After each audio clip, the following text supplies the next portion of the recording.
po jako akawuwo.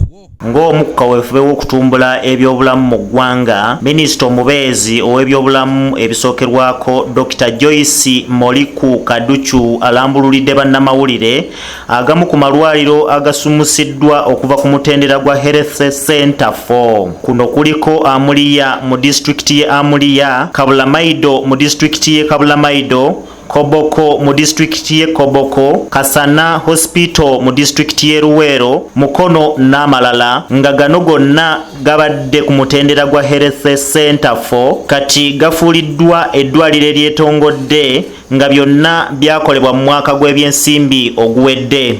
We upgraded Amawulire Health Center 4 to a hospital status in Amawulire district. We upgraded Kaberamaido Health Center 4 to a hospital status in Kaberamaido district, Koboko Health Center 4 to a hospital status in Koboko district. A total of 10 health center 3s were also upgraded to a health center 4. Minisita agamba mu mwaka gw'ebyensimbi 2018-2019 era baliko amalwaliro ga Health Center 2 ge baamaliriza okuzimba okutuukira ddala ku mutendera gwa Health Center 3 nga omugatte gawerera ddala amalwaliro 124. Completed works of upgrading the initial 124 health center 2s to health center 3s. This commenced in 2018-2019 financial year, and 29 out of all the 62 health center 2s which started in financial year 2019-2020 have also been completed.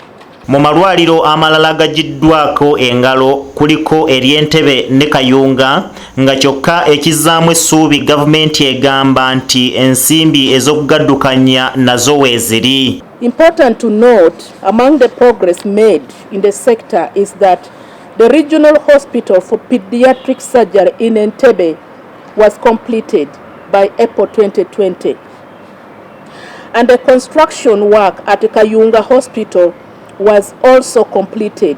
Provided funds for recruitment of additional healthcare workers, and they have provided also finance to support primary healthcare non-wage grant for the completed facilities that I've just talked about.